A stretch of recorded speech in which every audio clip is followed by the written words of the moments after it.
Hi friends, ఈవేళ తెలంగాణ బోనాలండి. అమ్మవారికి బోనాలు సంప్రదిస్తున్నారు. చూడండి, గుడికాడ కోళ్ళు కోసి మేకలు కోసుకున్న వాళ్ళు మేకల్ని ఇలా కోసుకుంటారండి. అమ్మవారి గుడికి తెలంగాణ అంతా కూడా, హైదరాబాద్ అంతా కూడా.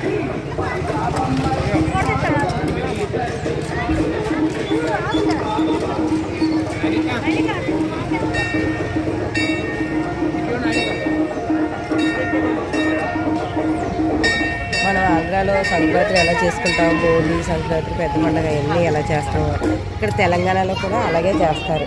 మొత్తం మనం ఆషాఢ మాసంలో కూడా సంబరం చేస్తాం చూడండి. పైతెలం తల్లికి, సోలం తల్లికి, నూకల తల్లికి ఎలా మనం చేసుకుంటామో ఇక్కడ కూడా అయ్యింది. ఎందుకంటే ఇక్కడ తెలంగాణలో మాత్రం బోనాలు చాలా బాగా చేస్తారు. నేను ఇదే ఫస్ట్ టైం చూడడం. ఇంకా వేరే గుళ్ళ దగ్గర కూడా చేస్తారు, కానీ నాకు యథాస్ తెలియక ఇక్కడ దగ్గరున్న గుడికి వెళ్ళాను ప్రస్తుతానికి. కానీ అమ్మవారు మాత్రం చాలా బాగా ఇష్టంగా చేస్తున్నారండి తెలంగాణలో.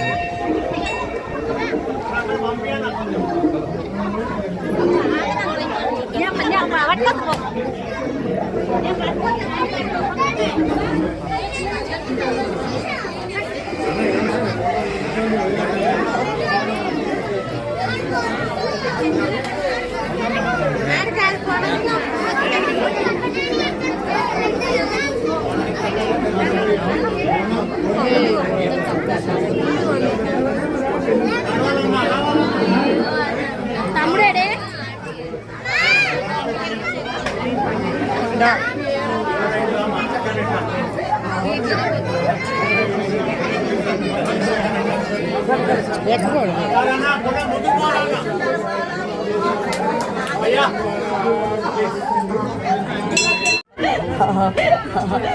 మొట్లకుండే బోనాలకుండే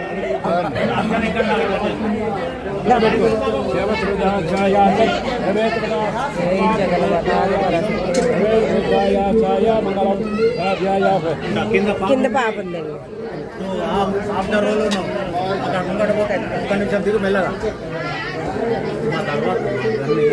ఎక్కడ రాజమండ్రి నుంచి వచ్చామండి.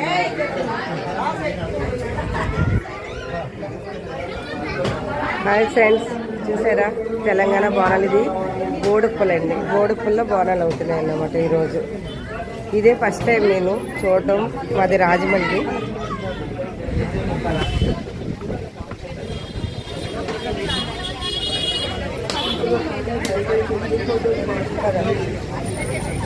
హాయ్ ఫ్రెండ్స్, చూడండి బోనాలు ఎలా చేస్తున్నారో తెలంగాణలో. మనకంటా బాగా చేస్తారండి. మనం ఆషాఢ మాసం వస్తే ఆంధ్రాలో ఎలా చేస్తామో అలాగే తెలంగాణలో బోనాలు ఇస్తారండి.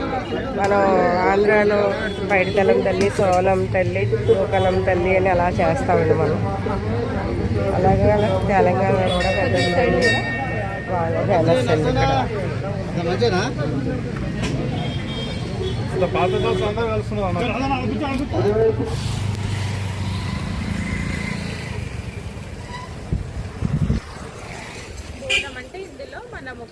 ఒకసారి ఫస్ట్ నుంచి చెప్పండి. ఇప్పుడు ఇందాక అమ్మ సరిగ్గా రాలేదు, టెస్ట్ చేస్తుంది, అన్ని టెస్ట్ చేస్తుంది.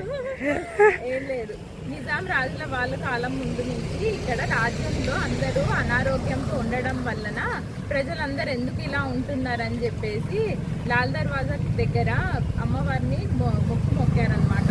మా ప్రజలందరూ మంచిగా ఉండాలి, రాజ్యం అంతా మంచిగా ఉంటే మేము బోనం సమర్పిస్తామమ్మా అని చెప్పి అమ్మవారిని మొక్కుకుంటే అందరు ప్రజలు సంతోషంగా మంచిగా ఉండి అనారోగ్యం అంతా దూరం అయిపోయి మంచిగా ఉండడం వలన ఇంకా అప్పటి నుంచి రాజుల వారు బోనాలు చేయడం స్టార్ట్ చేశారు.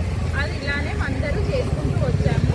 బోనం అంటే ఇందులో పరవన్నం వండేసి మరి బాగా నిష్ఠతో ఉండి పొద్దున్నే తెల్లవారి లేచి పరవన్నం వండుకొని అది బోనంలో పెట్టి యాప కొమ్మలు పెట్టి మంచిగా దేవుణ్ణి చేసుకొని టెంకాయ కొట్టేసి ఇలా మేము తల మీద పెట్టుకొని అమ్మవారికి పాదరక్షణ లేకుండా వెళ్తుంటాం గుడికి. మా మొక్కు సమర్పించుకొని అమ్మవారికి మమ్మల్ని సంతోషంగా ఉంటూ అందరూ సంతోషంగా ఉండాలి, నీ దీవెనలు మా దగ్గర మా రాజ్యం మీద ఉండాలని మొక్కేసి అందరం వస్తాం ఇంటికి. బాగా చెప్పారండి.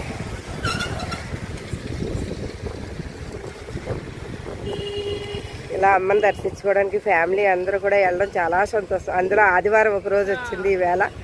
పిల్లల స్కూళ్ళు కూడా సెలవండి. మీకు నచ్చితే లైక్ చేయండి, షేర్ చేయండి, సబ్స్క్రైబ్ చేసుకోండి. గోదావరి ముచ్చట్లు.